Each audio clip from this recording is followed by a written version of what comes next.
আন্তর্জাতিক নার্স দিবস উপলক্ষে এক মহৎ রক্তদান শিবির আয়োজিত হল ইমামবাড়া সদর হাসপাতালে। এই অনুষ্ঠানে উপস্থিত ছিলেন হুগলি জেলার সদর মহকুমা শাসক মিতা সান্যাল শুক্লা, হুগলি জেলার মুখ্য স্বাস্থ্য আধিকারিক মৃগাঙ্ক মৌলিকর, হুগলি চুঁচুড়া পৌরসভার পৌর প্রধান অমিত রায়, হাসপাতাল সুপার অমিতাভ মণ্ডল সহ বিশিষ্ট ব্যক্তিরা। ইমামবাড়া সদর হাসপাতাল সুপার অমিতাভ মণ্ডল জানান, গত 12 তারিখ ছিল আন্তর্জাতিক নার্স দিবস। আর সেদিন রবিবার থাকার দরুন আজ সেই দিনকে স্মরণীয় করে রাখতে গ্রীষ্মকালীন সংকটে রক্তদান শিবির আয়োজনের যে অনুষ্ঠান নার্সের পক্ষ থেকে করা হয়েছে তা সত্যি প্রশংসনীয়। দ্বিতীয় বার্ষিক রক্তদান শিবিরে শতাধিক উপর এই শিবিরে রক্তদান করে বলে জানান হসপিটাল সুপার অমিতাভ মণ্ডল।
আজ আমাদের ফ্লোরেন্স নাইটিঙ্গেলের জন্মদিন, সেই উপলক্ষেই হচ্ছে, কিন্তু ওনার জন্মদিন 12ই মে ছিল, সেটা আমরা দুদিন পরে সেলিব্রেট করছি, কারণ এটা আমাদের একটা সামাজিক দায়বদ্ধতা।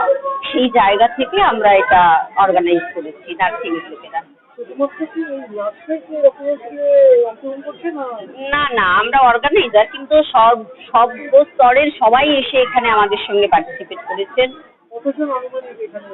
আমাদের মোটামুটি 110 থেকে 15 জন আজকে ব্লাড ডোনেট করছেন। চেষ্টা করব, সবার আন্তরিক যদি চাওয়া থাকে আমরা নিশ্চয়ই এগোবো। আমাদের 12ই মে নার্সেস ডে, সেই ডেটা রবিবার পড়া থাকার জন্য আজকে 14 তারিখে আমরা নার্সিং সুপারিনটেন্ডেন্টের উদ্যোগে একটা আমরা নার্সিং ডে সেলিব্রেশন করা হচ্ছে 14 তারিখে। এই সেলিব্রেশনের মাধ্যমে আমরা রক্তদান করা হচ্ছে। এই মুহূর্তে গরমকালে আমাদের রক্ত এমনি সংকট থাকে, সঙ্গে সঙ্গে আমাদের এখন ভোট থাকার জন্য আরো সংকটটা দ্বিগুণ হয়ে গেছে। সেই অবস্থায় ওনারা যে সাধু উদ্যোগ নিয়েছেন তাকে আমরা ধন্যবাদ জানাচ্ছি, কারণ প্রায় 100-র উপরে আমরা ব্লাড ডোনেট করবো বলে এরকম একটা টার্গেট নিয়ে আমরা এগিয়েছি। এনাদের এইটা আগের বছরও আমরা করেছি, এটা আমরা দ্বিতীয় বছর উদযাপন করছি আমাদের ইমামবাড়া ডিস্ট্রিক্ট হাসপাতাল থেকে নার্সিং সুপারিনটেন্ডেন্টের উদ্যোগে। এটা একটা সাধু উদ্যোগ।